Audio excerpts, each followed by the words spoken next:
पहले शुरुआत में टीडीपी प्रवक्ता से करूंगी, कोमा रेड्डी जी से। चंद्रबाबू नायडू ने ये बहुत बड़ा बयान दिया है सर, इसके मायने समझ रहे हैं आप? करोड़ों लोगों की आस्था का विषय है तिरुपति बालाजी और वहां का प्रसाद, और उसको लेकर के उनके इस बयान के बाद लोग हैरान हैं। और ये बहुत अगर दुर्भाग्यपूर्ण बयान है तो फिर तो अच्छी बात है, वरना अगर ये सच है तो वाकई में ये तमाम सवाल खड़े हो रहे हैं, प्रसाद के ऊपर भी, मंदिर प्रशासन के ऊपर भी। कल जो चंद्रबाबू नायडू जी का बयान जो हमने सुना है, वो एक विजिलेंस इंक्वायरी जो हमने शुरू किया है सत्ता में आने के बाद, 2 महीने पहले विजिलेंस इंक्वायरी का जो हमने आदेश दिया है, विजिलेंस डिपार्टमेंट ने एक प्रिलिमिनरी रिपोर्ट सरकार को दिया है। और उस रिपोर्ट में जो भी विषय है, चाहे वो जानवर के चर्बी मिला के प्रसाद बनाने का विषय हो, नहीं तो कम से कम 530 करोड़ रुपए का घोटाला जो हुआ है टीटीडी में, चाहे वो उसका विषय हो, दर्शन का टिकट ब्लैक मार्केट में बेचने का विषय हो, श्रीवाणी ट्रस्ट से जो करोड़ों रुपए जगन रेड्डी के चाचा, अभी और एक बात भी हमको याद करना चाहिए कि जगन रेड्डी ने 5 सालों में अपने खुद के 2 चाचा को चेयरमैन बना दिए, एक वाईवी सुब्बा रेड्डी और दूसरा करुणाकर रेड्डी। दोनों चाचा को चेयरमैन बना के टीटीडी के करोड़ों रुपए उन्होंने लूट लिया। और उस लूट किस तरह से किया, अगर उस विषय पे हम गए तो 2 साल पहले नंदिनी घी, हम सबको मालूम है कि नंदिनी घी एक प्रमुख ब्रांड है कर्नाटका गवर्नमेंट फेडरेशन का। वो नंदिनी घी तिरुमला तिरुपति देवस्थानम का घी सप्लायर, उसको उससे खरीदना बंद कर देके, बिना कोई वजह के वो नंदिनी की बंद कर देके प्राइवेट सप्लायर से घी खरीदना शुरू करके ये जानवर के चर्बी मिलावट का जो काम शुरू हुआ है, वो नंदिनी घी बंद करने के बाद शुरू हुआ है। तो ये सब विषय विजिलेंस रिपोर्ट के प्रिलिमिनरी इंक्वायरी रिपोर्ट में वो सब बाहर आया है। और अब घी में मिलावट है तो घी कैसे बना, ये सवाल खड़े होते हैं। घी को किसने उपलब्ध करवाया, या घी लेकर के कौन पहले बनता था, पहले घी कौन सा इस्तेमाल होता था, ये बहुत सारी बातें जांच का विषय है। लेकिन कुमार रेड्डी जी, ये बहुत बड़ा सवाल है। अच्छा विक्रमादित्य जी, मैं आपके पास आ रही हूं। हिंदुओं की आस्था पर चोट को लेकर हम लगातार बहस कर रहे हैं। तस्वीरें हमने वो भी देखी है कि जब कोई थूक लगा के रोटी बनाता है, तस्वीरें हमने वो भी देखी है जहां पे जानबूझ के पत्थरबाजी की जाती है। और अब ये नया मामला जहां पे आंध्र प्रदेश में जिस तरीके से आरोप लगाए जा रहे हैं, इसके बाद तो तमाम जो हिंदू है वो सोच रहे होंगे कि भाई दर्शन कैसे करे, पूजा कैसे करे, और प्रसाद ले या ना ले।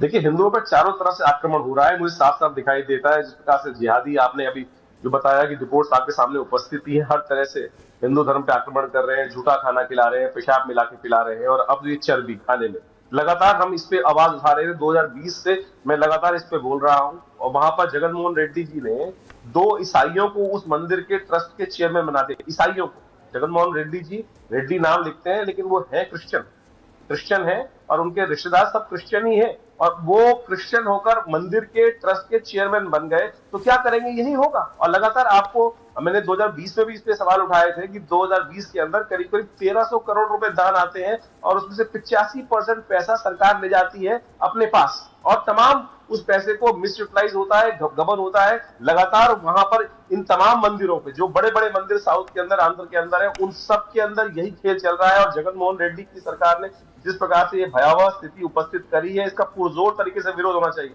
मैं तो कहूंगा प्रधानमंत्री जी को, भारत सरकार को इस वक्त तुरंत इस पर जो जांच हो सकती है वो तुरंत करने का प्रयास करें। और लगातार 2020 से लगातार, जब पहले भी प्रश्न उठा था कि एक मंदिर में वहां पर जो भगवान के आभूषण थे वो भी चोरी हो गए थे, उनको बदलकर नकली वहां उपस्थित कर दिए गए थे, इस प्रकार के एलिगेशन भी वहां उपस्थित थे। उस वक्त बहुत ज्यादा टीवी में डिबेट हुई थी। उसके बाद कोरोना आ गया, सब शांत हो गया, सब भूल भाल गए, कोई स्थिति नहीं हुई। तो अब कोरोना काल में जिस प्रकार से इन सब लोगों ने ये चर्बी वाला घी और जिस प्रकार से उपस्थित करने का प्रयास किया है, ये भयावह है। इसके ऊपर पूरी तरह से आचार्य कार्य होना चाहिए। जी, ये ठीक है, चलो जो करप्शन है इसकी लेके जांच चल रही है, जो हेरफेर की गई इसको लेके जांच चल रही है, कार्रवाई होगी, प्रशासनिक कार्रवाई होगी, लेकिन प्रसाद में मिलावट, और मिलावट भी ऐसी जिसमें जानवरों की चर्बी का इस्तेमाल, ये तो बहुत बड़े बड़े सवाल खड़े करते हैं।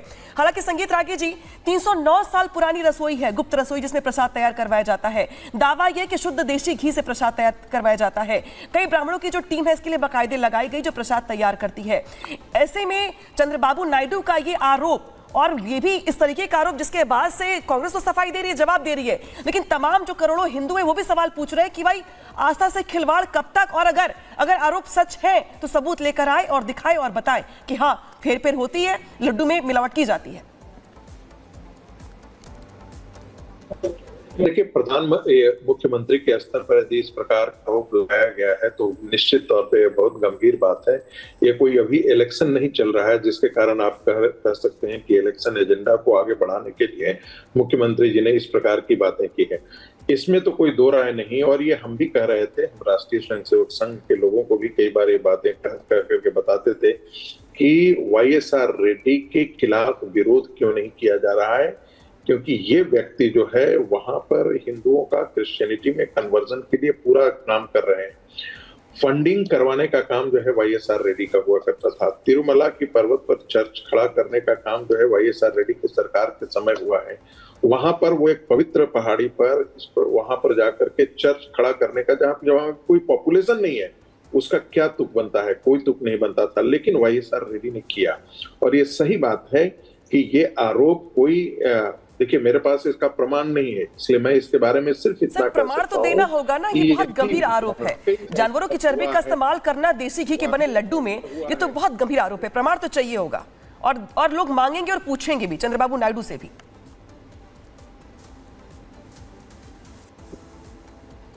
हिंदुओं की आस्था का सवाल बनता है। लोग दूर दूर से वहां पर आते हैं, प्रसाद लाते हैं। हमारे भी मित्र हैं जिनकी उनमें अनास्था है, लेकिन वो आंध्रा के हैं, तो जब वो आते हैं तो मेरे लिए वहां का प्रसाद लेकर के आते हैं। तो हिंदुओं की इतनी आस्था जुड़ी हुई है, और उस आस्था के साथ यदि इस प्रकार का खिलवाड़ किया गया है तो वाकई ये दंड के अपराधी हैं। जो लोग भी इसके हिस्से हैं उनको दंडित किया जाना चाहिए, और सरकार को इस पर एक रिपोर्ट वाकई लानी चाहिए कि क्या वाकई ऐसा हुआ है। लोगों को पकड़े, वहां पे जो सैंपल होंगे घी के उनकी जांच की जानी चाहिए।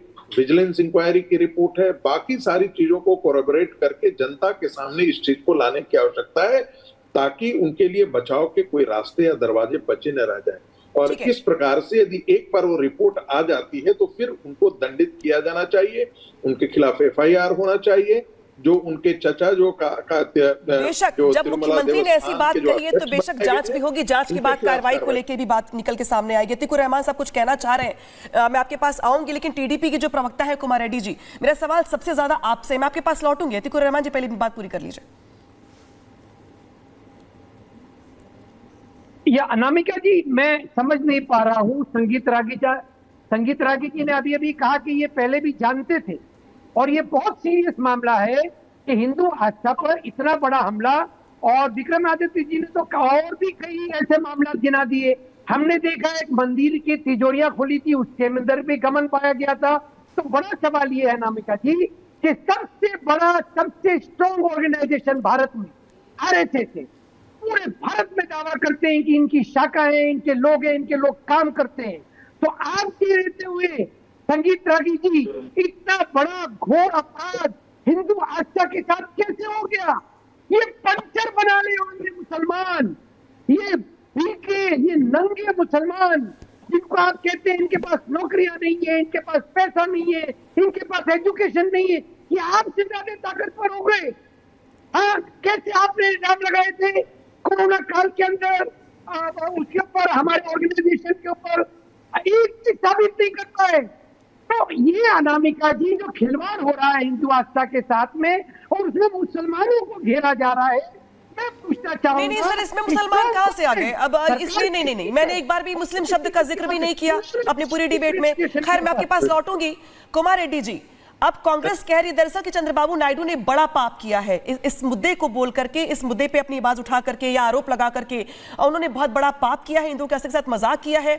प्रमाण कुछ तो देना पड़ेगा आपको। प्रमाण बगैर दिए ये माना जाएगा कि चंद्रबाबू नायडू ने अपने पॉलिटिकल माइलेज के लिए, पॉलिटिकल फायदे के लिए ऐसे आरोप लगाए हैं, इस मुद्दे का जिक्र किया है।